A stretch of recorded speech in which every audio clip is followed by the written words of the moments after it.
GPS आज की generation के लिए बहुत ही कॉमन वर्ड है। आपने अपने स्मार्टफोन्स में भी जीपीएस का ऑप्शन देखा होगा और शायद काफी बार अपनी डेस्टिनेशन की डायरेक्शंस ढूंढने के लिए उस ऑप्शन का यूज भी किया होगा। पर असल में ये जीपीएस है क्या? ये कैसे वर्क करता है जिससे हमें हमारी लोकेशन या हमारी डेस्टिनेशन तक पहुंचने का रास्ता बस कुछ सेकंड्स में ही पता चल जाता है? ये इस वीडियो के थ्रू मैं, शीतल सिंह, शुभम शर्मा एंड दृष्टि सोलंकी एक्सप्लेन करेंगे। चाहे आप दुनिया के किसी भी कोने में क्यों ना हो और चाहे कोई भी वेदर कंडीशन हो, जीपीएस हमेशा हमारे 5 बेसिक क्वेश्चंस का आंसर दे सकता है, जो कि है: मैं कहाँ हूँ, मैं किस डायरेक्शन में जा रहा हूँ, अपनी डेस्टिनेशन पर पहुंचने का बेस्ट रास्ता कौन सा ले सकता हूँ, कितने टाइम में हम अपनी डेस्टिनेशन तक पहुंच जाएंगे और वो कहाँ है। ये एक ऐसे 5 बेसिक क्वेश्चंस हैं जो हमें हमारी जर्नी के टाइम में कभी ना कभी हमारे सामने आते हैं। जीपीएस सिस्टम इन्हीं क्वेश्चंस का आंसर बस कुछ सेकंड्स में दे सकता है। आपके दिमाग में ये क्वेश्चन कभी ना कभी आया होगा कि जब जीपीएस सिस्टम एग्जिस्ट ही नहीं करता था तो क्या लोग नेविगेट यानी कि एक जगह से दूसरी जगह ट्रेवल नहीं करते थे? अगर करते थे तो क्या यूज करते थे अपनी डेस्टिनेशन फाइंड आउट करने के लिए? और असल में ये जीपीएस सिस्टम की नीड आई कहाँ से? Early solutions for navigation. First, marking trails with stones. पहले different types of stones as an identification mark use किए जाते थे रास्ते ढूंढने के लिए, पर ये मेथड सिर्फ लैंड सरफेस पर ही यूज किया जा सकता है। और अगर किसी जगह बाढ़ आ गई या स्नोफॉल हो गया तो चांसेस है ये मेथड पूरी तरह फेल हो जाए लोकेशन ट्रेस करने में। इस मेथड के बहुत से डिसएडवांटेजेस होने की वजह से navigation by star method use किया गया। ये मेथड काफी सालों तक स्पेशली सेलर्स ने ओशन में अपनी डायरेक्शंस फाइंड आउट करने के लिए यूज किया। पर ये मेथड सिर्फ रात के टाइम ही यूज किया जा सकता है और उस टाइम भी स्काई बिल्कुल क्लियर होनी चाहिए, वरना चांसेस हैं कि ये मेथड भी इफेक्टिव रिजल्ट्स ना दे। ये सब डिसएडवांटेजेस होने की वजह से यूएस डिपार्टमेंट ऑफ डिफेंस ने फाइनली कहा कि उन्हें एक ऐसा सिस्टम चाहिए जो 24 आवर्स किसी भी वेदर कंडीशन एंड किसी भी टेरेन में इफेक्टिव रिजल्ट दे सके, जिसका एंड प्रोडक्ट है NAVSTAR system, that is navigation with satellite timing and ranging, जिसे हम जीपीएस के नाम से जानते हैं। इसका invention US department of defence ने मिलिट्री यूज के लिए किया था। इसका इनिशियल ऑपरेशन 1991 में स्टार्ट हुआ। तब GPS system confidential and military work के लिए ही यूज होता था। बाय 1995 ये सिस्टम फुली ऑपरेशनल हो गया और आज सिविलियंस भी इस सिस्टम को फ्री ऑफ कॉस्ट यूज कर सकते हैं। Now what is GPS? GPS means global positioning system. ये सैटेलाइट्स पर बेस्ड एक नेविगेशन सिस्टम है। जीपीएस अर्थ के किसी भी कोने की पोजीशन लोकेट कर सकता है। जीपीएस सिस्टम में टोटल 24 सैटेलाइट्स हैं, जिनमें से 21 सैटेलाइट्स 24 आवर्स अर्थ के अराउंड जियोस्टेशनरी ऑर्बिट में रिवॉल्व करती हैं and 3 satellites as a backup use के लिए रखी गई हैं। तो अगर 21 सैटेलाइट्स में से किसी ने वर्क करना बंद भी कर दिया तो backup satellites exact location identify करती हैं। कंपोनेंट्स। जीपीएस सिस्टम में कुल 3 कंपोनेंट्स हैं। पहला है स्पेस, जिसमें सैटेलाइट्स आते हैं। ये सैटेलाइट्स 24 घंटे पृथ्वी के चारों ओर चक्कर लगाते हैं। दूसरा कंपोनेंट है कंट्रोल। जीपीएस कई इंडस्ट्रियल एप्लीकेशन में यूज होता है, जैसे एविएशन, मरीन एंड रेलवेज। अगर हम एविएशन कंसिडर करें तो उसमें हर फ्लाइट को अपनी लोकेशन एविएशन बेस पर अपडेट कराना जरूरी होता है, जिससे एविएशन बेस बड़े आराम से पूरा प्रोसीजर कंप्लीट कर सके। इसलिए एविएशन बेस और फ्लाइट के बीच में कम्युनिकेशन होना कंपलसरी है। इसी वजह से कंट्रोल और स्पेस एक दूसरे से बाई डायरेक्शनली कनेक्टेड है।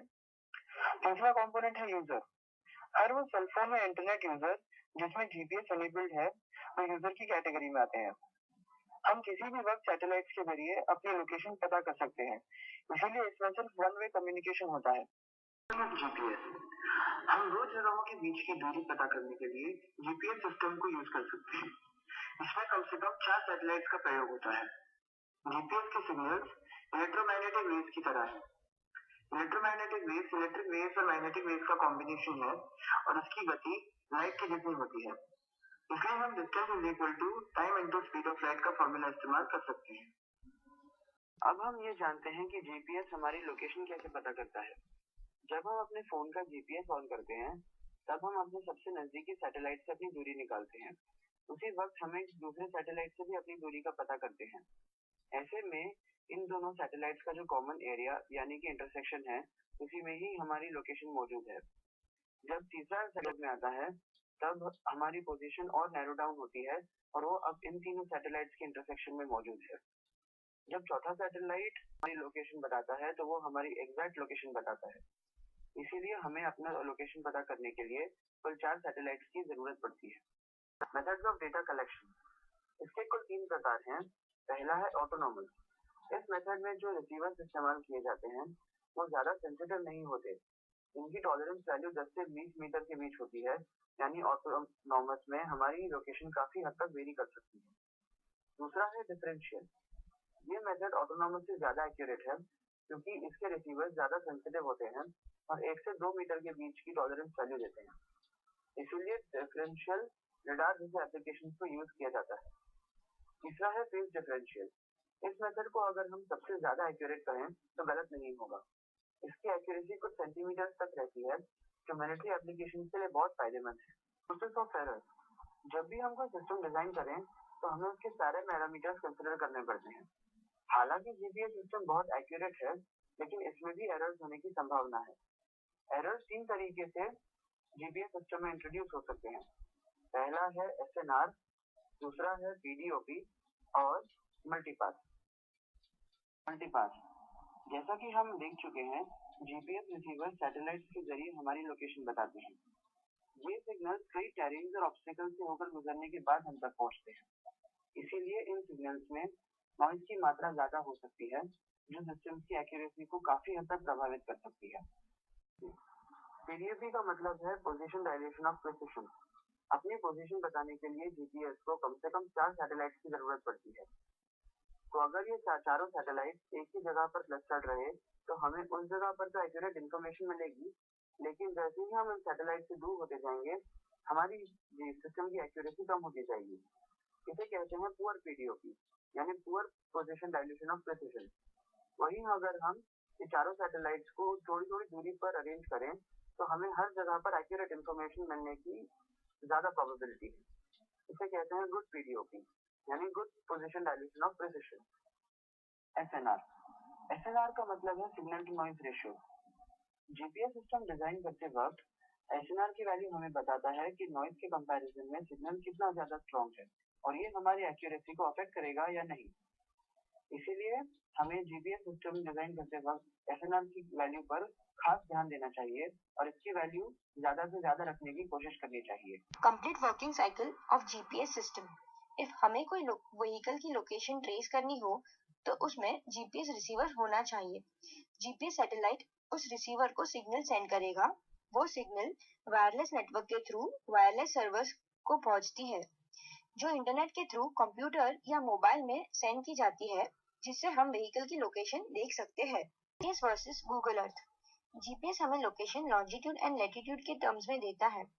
Google Earth provides detailed information of the location, जैसे कि directions based on mode of travel. GPS में एलओएस का होना जरूरी है। GPS consumes more battery. Google Earth needs high bandwidth.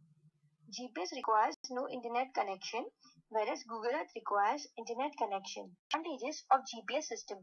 धूप हो या बारिश, GPS सिस्टम कोई भी वेदर में काम करता है।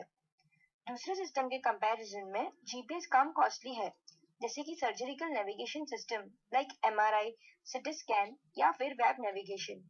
GPS सिस्टम हम कौन सी भी डिवाइस में इंस्टॉल कर सकते हैं, जैसे कि mobile phone, computer etcetera. GPS system 24/7 updated रहता है. It provides security and theft protection. Disadvantages of GPS system. Location trace करना हो तो LOS का होना जरूरी है, यानी कि लाइन ऑफ साइट प्रोपोगेशन, जहां रिसीवर एंड ट्रांसमीटर के बीच कोई ऑब्स्ट्रक्शन नहीं होना चाहिए। जीपीएस सिस्टम का initial cost and future maintenance high है। GPS consumes more battery. कोई भी किसी की भी लोकेशन ट्रेस कर सकता है। Applications of GPS system. As GPS saves time, with the use of GPS हम इकोनॉमी की प्रोडक्टिविटी इंक्रीज कर सकते हैं। जीपीएस कई जगह पे यूज किया जा रहा है, जैसे कि aviation, rail, marine, public safety, agriculture, roads etcetera. सबसे ज्यादा मरीन में यूज होता है, बिकॉज पानी में लोकेशन ट्रेस करना डिफिकल्ट है। सो विद जीपीएस मरीनर्स की एफिशिएंसी एंड सेफ्टी बढ़ती है। As India is an agriculture country, तो GPS field mapping, site farming and planning के लिए यूज करते हैं। रिसर्च। अभी के जनरेशन में जीपीएस इंटरनेट की तरह बहुत कॉमन एंड जरूरी हो गया है। कॉमन लोगों के साथ वो ब्लाइंड एंड डेफ लोगों के लिए भी यूज किया जाए, इसलिए जीपीएस में कई रिसर्चेस किए जा रहे हैं, जैसे कि मोबिक, दृष्टि, brain note etcetera. Development. GPS system की एफिशिएंसी बढ़ाने के लिए, बैटरी कंजम्पशन कम करने के लिए रिसर्चेस चल रहे हैं। जीपीएस कोई भी डिवाइस में इंस्टॉल कर सकते हैं, इसलिए उसे पोर्टेबल बनाना चाहिए। साथ ही उसका रिजोल्यूशन अच्छा होना चाहिए। Thank you.